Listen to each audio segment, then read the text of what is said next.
Hi, I'm Shadia Wade, and I used to do a series named BP Vlogs, standing for Bipolar Vlogs. Now, since the last time I did a video, which was probably in 2014, I have had a huge amount of change happen. One, I ended up getting a divorce from my husband, whom I was married to at the start of my creating this vlog channel, and I am currently living primarily on my own with my son living here only part-time, and the other times he's with his dad. We still have 50-50 custody. It's just that primarily right now he stays with his dad. That's due to some stuff that happened over the summer this past year. What happened was I ended up in the hospital a couple different times. The first time was back in July of last year, and the second time was in October, November of this last year as well. During that time, I was believing in hallucinations of people being inside the house, and I was concerned for the health and safety of my child. Back in July, when I first really got it into my head that there were really people coming into my house, I ended up running around my house with a knife, having my son talk to me while on the phone with trying to call my boyfriend, who I'm dating now, and talk to me while he's trying to call him so I can continue to know that my son is safe and that he's able to contact my boyfriend, who I can have come over and kind of talk some sense into me or talk me down. Eventually that day, I ended up going to the hospital and went to one hospital where I didn't receive my medications for 3 days, and then got transferred to the VA hospital where I didn't get my medications for another 12 to 14 hours. So going 4 days without medication is a big deal, especially for me, because I am so meticulous and religious and hypervigilant about things like that. So it was just really hard, especially because when I was in the hospital, I kept explaining what my medications were, and one of the nurses came up to me and said, "You're not really on those medications," and I about lost it. I begged and pleaded and shouted out that they needed to contact my doctor at the VA and get my actual medications list and actually see what medications I was truly on, because those were the ones I was telling them that I took, and they were saying that I wasn't on those medications at that time. The time I went into the hospital in October was pretty much due to the same thing. I believe that people were coming into my house and that they were doing stuff to my animals and to my child, and I was just very concerned. Since then, I've gotten an alarm system put in my house. I've been going to therapy pretty regularly, at least once a week, if not more. I'm in constant contact with my psychiatric doctor who does my medications to let him know if I need meds adjusted, or if I need something added, or if we need to change something altogether. I've always been proactive in my care. That means that when it comes to things that I put in my body or things that I'm supposed to be doing, I take an active role in it, instead of sitting and letting somebody else direct what I'm supposed to do or where I'm supposed to be or what I'm supposed to take.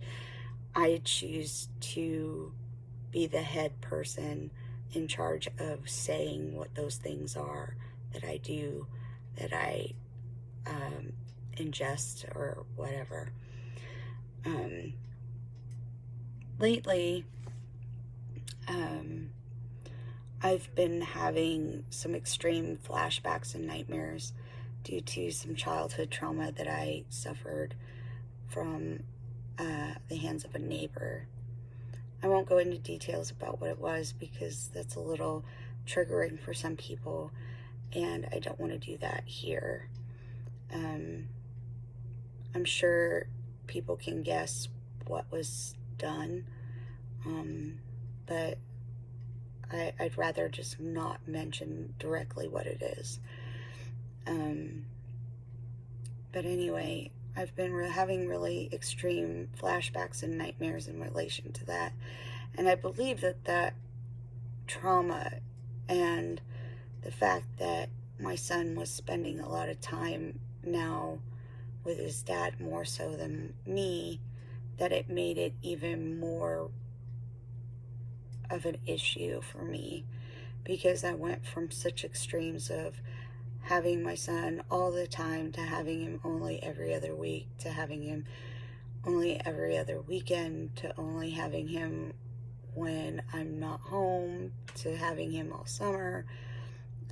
Just all kinds of scheduling changes throughout the past year and a half, 2 years. And because it was such extremes and such emotional and mental change outside of just a physical change, meaning him being here or him not being here, my mind and stuff just crashed and went headfirst into a wall and was beating itself against the wall, saying that there were people coming in here and hurting my kid and were going to do horrible things to me and my animals and my son. When I talk about the fact that I have hallucinations with people, usually I have been able to tell whether or not I was actively hallucinating, because before, my hallucinations used to be of fictitious things that were nonsensical. Like, I'd see the floor come oozing up over a person and swallow them whole. I had that experience in the hospital the first time I was admitted into a psychiatric ward. Another thing is when I hear voices, it's not generally unknown people. It's usually people I know. Primarily, it's been my grandfather, who's been deceased, but I suffered abuse from him too. It's just really strange that now all of a sudden I'm not able to decipher whether or not I'm consciously seeing something that's real or consciously seeing something that's made up in my mind, or consciously hearing something that's real or consciously hearing something that's in my mind. It's a very complicated mess to be in when it comes to being in my head, because then you start to question things. You start to question your reality. You start to question your own person. You start to question existence. And your mind goes in 50 million directions when you're told that, hey, you're hallucinating. Don't you know this? And it's like, no, I don't know this. I don't know that I'm hallucinating because it feels so real. All of my senses and everything are telling me that these things are real, and I truly believe them. And there are things that were physically going on that I know weren't just delusions. They were physical things that were changed in my home that, I probably did myself and forgot because it was just something so mundane that I didn't pay any mind to it. But they made me feel like people were here because it was just a bunch of tiny little things that were different and changed. So, I am now in a place where I can say that there's nobody coming into my house. and doing anything in here.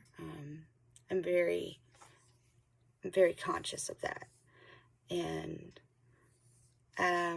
even though I can't explain why I was having the hallucinations that I was having, I can explain why they started or what triggered them, but I can't explain why it was particular beings. There was like there were two males and a female that I kept thinking were coming into my home. And yeah, it was just a really big mess.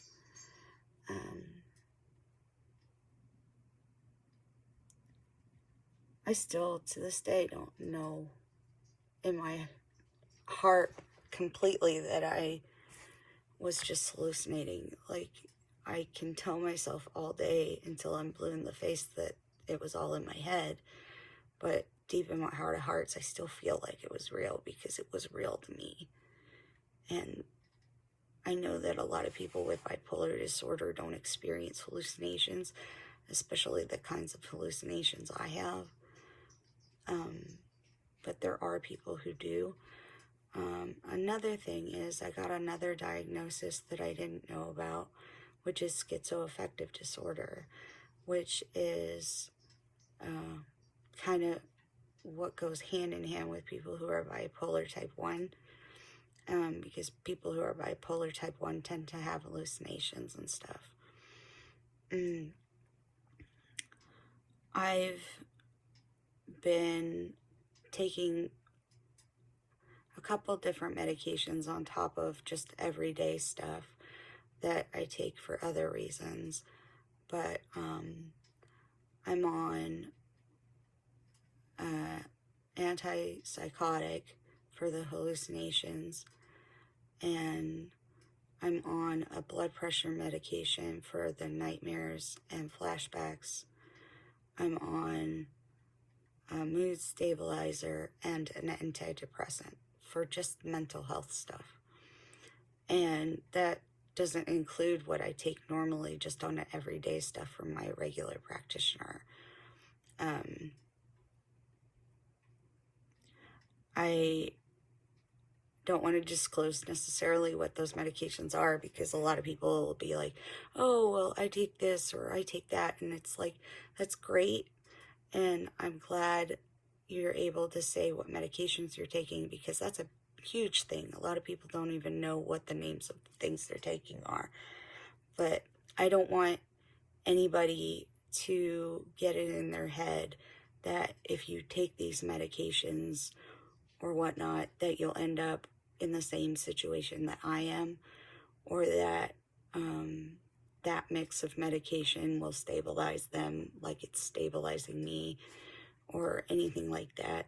And I also don't want other people sharing their private medical stuff if they don't have to, because as a person who tries to be open-minded and respectful, I don't want other people who might come in and say something to someone else about what they're taking or what their diagnoses are or anything like that. You know, if I do it, that's one thing, but if somebody else does it, I'm just worried for them. But you've heard me talk about some of the medications I've been on, and you know, I finally feel like I'm on a good mix of stuff that I'm not having to worry so much about symptoms as much as I do about getting like therapeutic care, to just like talk out or work through all the trauma and like history that is part of my life. Like I've said probably here, I don't remember a lot of the things that happened in my childhood. I don't remember a lot of the things that happened in my adulthood. Like a lot of it is really fuzzy, or there's just little bits and pieces that I remember, but I don't remember the bigger pictures of things. So it's just kind of hard to get through all this stuff and talk about what's wrong or what has been bugging me or what hasn't been addressed that needs to be addressed, because I disassociated from that part of my life. I found that out. I never thought that I was a person who really disassociated from life events and stuff, but I apparently am, because it's not normal to not remember parts of your life, at least not major parts of your life. And I have very little recollection of my formative years, and I have very little recollection of my teen years, and very little recollection of my young adulthood. So, you know, it's kind of scary, because it's like, well, who was I? What made me who I am today, you know? And I've just got to take it one day at a time and just talk about various things and see what triggers a memory. Because the memories are there. They're just hidden away in a box that I don't have the key to. And when something reminds me of where the key is, I can open the box. But anyway, I don't want to make this video too long, because obviously I'm just now coming back into the rhythm of things, and I think it's important that I actually come back. I haven't done a video in quite a few years, but I think it's important. I was doing a bit of good, even if it was only for a few people, and I'm hoping that I can help more people, because I've dealt with a lot of stuff over the past few years and over the course of my life that I can remember. But anyway, if you want to talk, leave a message in the comments and I'll get back to you. But anyway, this has been Beefy Vlogs, and I'll see you next time.